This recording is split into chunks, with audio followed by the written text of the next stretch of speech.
అందరికీ నమస్కారం. వెన్నెల్లో చందమామ కథలకు స్వాగతం. ఈరోజు కథ డాక్టర్ సోమరాజు సుశీల గారు రచించిన ఇల్లేరమ్మ కథల నుంచి జల్లుల్లో జల్సాలు.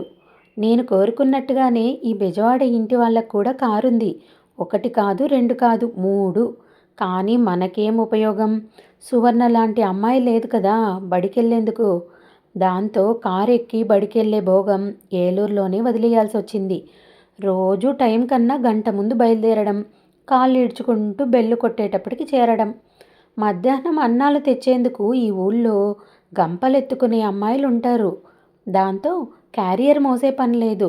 కానీ నడవడం వల్లేమో క్యారియర్లో ఎంత అన్నం తిన్నా ఇంకా నీరసంగానే ఉంటుంటే అమ్మతో చెప్పా, అన్నం చాలట్లేదు, మధ్యాహ్నం క్లాసులు అర్థం కూడా అవ్వట్లేదు ఆకలికి, ఇంకో గిన్నెలో కూడా అన్నం పెట్టు అని.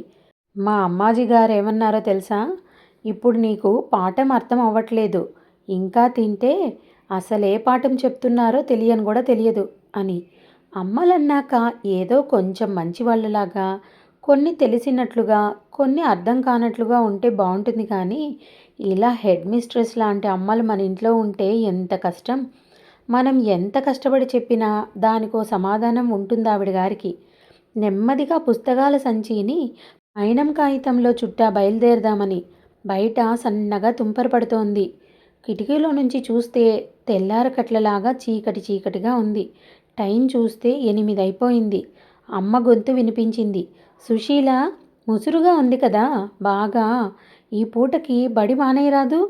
బడి మానేసి చూరునీళ్ళల్లో కాగితం పడవలు ఆడుకోవాలా ఏంటమ్మా? నాకు 2 లెక్కల క్లాసులున్నాయి, మళ్ళీ అర్థం కావు. మంగళవారం అయితే మానేద్దును అన్నా. మంగళవారం మానేయడం నాకు అస్సలు కుదరదు. ఈవేళ పర్వాలేదు అంది చిన్నారి. నీకు పర్వాలేకపోతే నువ్వు మానేయ్, నే పోతున్నా అని అంటుంటే అది మళ్ళీ రెట్టించింది. అవునులే పాపం, చెట్లు ఎలా ఏడ్చాయో చూడాలి కదా, వెళ్ళు వెళ్ళు అని. అమ్మ చెవిన పడనే పడిందా మాట. చెట్లు ఏడవడమేమిటే పిచ్చివాగుడు మీరును. ఒక్క రవ్వ తెరిపించింది. బయలుదేరండి, ఈ వేల్టికి ఇందు రాదులే అంటూ క్యారియర్ అమ్మాయి వస్తుందో రాదోనని మా చేతికే ఇచ్చేసింది క్యారియరు. శాస్త్రానికి గొడుగు పుచ్చుకొని బయలుదేరాం. ఒకళ్ళు గొడుగు, ఇంకొకళ్ళు క్యారియర్ పట్టుకోవాలన్నమాట. అమ్మ గుమ్మం దాకా వచ్చి చెప్పింది, మరీ జల్లు ఎక్కువైతే ఎవరి వసారాలోనైనా నిలబడనమ్మా, తడిస్తే జ్వరాలొస్తాయి, జాగ్రత్త అని. నాకసలు ఎప్పుడు తడిస్తే జ్వరం రాదు, మహా అయితే తుమ్ములొస్తాయి. కానీ ఎండలో తిరిగితే మాత్రం నాకు పడదు కాబట్టి జ్వరం వచ్చేస్తుంది. రోడ్డెక్కాక ఇంకా ఆగలేకపోయాను. ఏమే చిన్నారి, ఎప్పుడో నీకు నా చేతుల్లోనే రాసుంది. చెట్లేడవడం చూస్తానని అమ్మతో చెప్తావా? నిన్ను నమ్మి నా రహస్యం చెప్తే ఇదా నువ్వు చూపించే విశ్వాసం? అమ్మగాని సరిగ్గా వినుంటే ఆరాలు తీసి నా ప్రాణం తీసేది కదా. ఏదో నోరు జారేలేవే మహాతల్లి, ఇంక తిట్టకు అని మాట్లాడకుండా నడిచింది. తప్పు దాని మీద ఉంది కదా, ఇంకెందుకు నోరెత్తుతుంది? నే చెప్పే స్కూల్ కబుర్లు అమ్మ వినిపించుకోకపోవడం వల్ల జల్లొస్తే ఎవరి వసారాలోనైనా నిలబడమంది. కానీ అసలు మా స్కూలు దారిలో ఇల్లుంటే కదా, అన్నీ బంగ్లాలే. వాచ్మెన్లు ఎలాగూ మనల్ని లోపలికి రానివ్వరు కదా. ఇంకపోతే పెద్ద పెద్ద చెట్లుంటాయి కానీ అవి తడవడానికే వీలు. మా స్కూల్ గేట్లో నుంచి బోల్డ్ దూరం నడిస్తే గానీ క్లాసులు రావు. ఇదివరకు స్కూళ్ళల్లో లాగా మేరీ మాత్ ఉండదు స్కూల్ బయట. ఇక్కడ సిస్టర్లు కూడా ఉండరు. అందరూ టీచర్లని మిస్ అని పిలవాలి. మంచి మంచి గంజి పెట్టిన వాయిల్ చీరలు స్టెప్పులు స్టెప్పులుగా కట్టుకొని పిన్నులు పెట్టుకుంటారు. ఒక్క ప్రిన్సిపల్ గారు మాత్రం గౌన్ వేసుకుంటారు. ఈ స్కూల్లో అన్నీ చాలా స్ట్రిక్టు. మనం తప్పకుండా జడకి రిబ్బనో ఊలో పెట్టుకోవాలి, లేకపోతే పురికొస పెట్టేస్తారు. అలా చాలా చాలా అవమానాలు చేస్తారు. కొంచెం బట్టల మీద మట్టయిందనుకో, మురికి పిల్ల అని రాసి వీపుకు కట్టేస్తారు. అలా అవమానం చేస్తే చచ్చైనా పోవాలనిపిస్తుంది, చంపేయాలనైనా అనిపిస్తుంది. 4 కొడితే పర్వాలేదు, దులిపేసుకోవచ్చు. కానీ ఇలా చేయడం ఎంత తప్పు. ఓసారి మా హిందీ టీచరు నాకెంత అవమానం చేసిందో అదేంటో చెప్పను కానీ, రోజు ఆవిడ్ని చంపేసినట్లే నాకు కల. నాన్న లేపి మరీ చెప్పారు, తప్పమ్మా, అలా టీచర్లని కలల్లో చంపకూడదు అని. మరి నిజంగా చంపితే ఊరుకుంటారేమిటి? జైల్లో పడేస్తారు. అయినా మొన్ననే నిద్దట్లో ఒకటే నవ్వుతుంటే ఎందుకమ్మా అని నాన్న అడిగినప్పుడు, హిందీ టీచర్ని పొడి చేస్తే పాపం చచ్చిపోయారు నాన్న అని చెప్పబట్టి కదా తెలిసింది తనకి.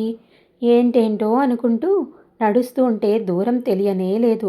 అస్సలు తడవకుండా స్కూల్ వచ్చేసింది అని చిన్నారి ఇంత గొంతెట్టుకుని అరవడంతో ఉలిక్కిపడ్డాను. దూరంగా స్కూల్ గేటు కనిపించింది. ఓ 20 చెట్ల అవతల. ఇంకా హెడ్ మిస్ట్రెస్ గేటు దగ్గర ఉన్నట్లు లేరు. తడిపిల్లలు ఎవ్వరూ రావట్లా. మా అమ్మే ఇందుకా నిన్ను నాతో రానిచ్చింది? ఈవేళ క్లాసులో కూర్చొని పాఠాలన్నీ వినేందుకు నాకేమన్నా పిచ్చెక్కిందనుకుంటున్నావా? జిగురు పోగేయాలని చెప్పలా? పద ఆ చెట్టు కిందకి, 10 నిమిషాల్లో బోల్డ్ వానొస్తుంది అని దాన్ని కూడా తీసుకొని ఓ చెట్టు కిందకి పరిగెత్తా. పెద్ద జల్లొచ్చి రక్షించింది. ఇద్దరం తడిసి ముద్దయిపోయాం. నేను గొడుగు పట్టుకుంటే అది కాసేపు, అది గొడుగు పట్టుకుంటే నేను కాసేపు, పూర్తిగా తడవడం పని అయ్యాక బయలుదేరాం. మరి హెడ్ మిస్సెస్ తలని ముట్టుకు చూస్తే కదా చెప్తారు క్లాస్కి వెళ్ళాల్సిందో ఇంటికి వెళ్ళాల్సిందో. మాలాంటి వాళ్ళే ఎవరో 2 అమ్మాయిలు హాయిగా కబుర్లు చెప్పుకుంటూ వెళ్ళిపోతున్నారు. ఏంటని అడిగితే తడిసిన పిల్లల్ని హాస్టల్ అమ్మాయిల బట్టలన్నా కట్టుకోమంటున్నారట, లేకపోతే ఇంటికన్నా పొమ్మంటున్నారట. ఇంకా ఆలస్యం చేయకూడదని ఒక్క పరుగు పెట్టాం. వాన కూడా మా మీదకు అలాగే పరిగెట్టింది.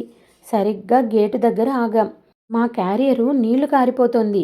పుస్తకాల సంచులు బాగానే ఉన్నాయి మైనం కాగితంలో.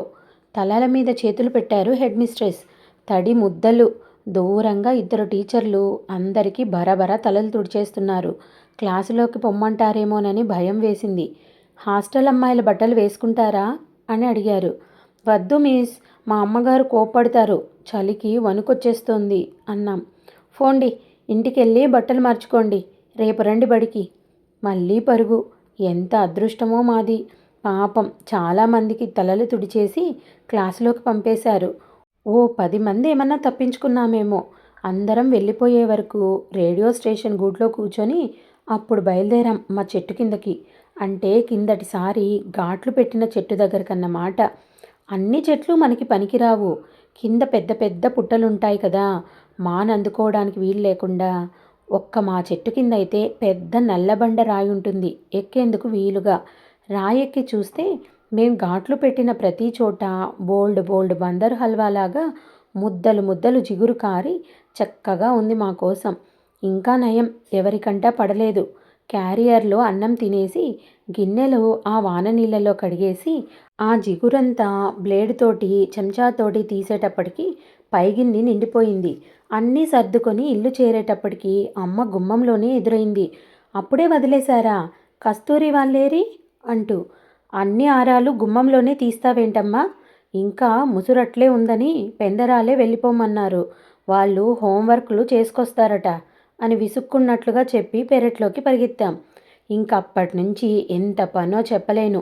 కాంపౌండర్ గారి దగ్గర నుంచి తెచ్చి పోగేసిన పాత ఇంజెక్షన్ సీసాలన్నీ వేడి నీళ్ళల్లో వేసి కడిగి తుడిచి అవి ఆరబెట్టామా. మళ్ళీ ఆ జిగురు ముద్దల్ని పెద్ద గిన్నెడు నీళ్ళల్లో కరగబెట్టి కొంచెం కొంచెం ఈ సీసాలలో పోసి బిరడాలు పెట్టి లేబుల్ అంటించామా. మొత్తం 36 సీసాలయ్యాయి. మిగిలిన ముద్ద కాగితంలో చుట్టి అలమర్లో అడుగున దాచేశాం. ఇంకా ఆ మర్నాడు బల్లో మాతో మంచిగా ఉండే పిల్లలకి ఒక్కో సీసా ఇచ్చేటప్పటికి మా పేరెంత హోరెత్తిపోయిందో. అసలింత జిగురు మేం ఎలా చేశామో కూడా తెలియక ఎంత గోలో స్కూల్లో. అందుకే మరి నాకు వానాకాలం అంటే అంత ఇష్టం. కథ సమాప్తం. ఈ కథ మీకు నచ్చిందనుకుంటాను. నచ్చినట్టయితే లైక్ చేసి షేర్ చేసి మా ఛానల్ని సబ్స్క్రైబ్ చేసుకొని ఎంకరేజ్ చేస్తారని ఆశిస్తున్నాను. Thank you.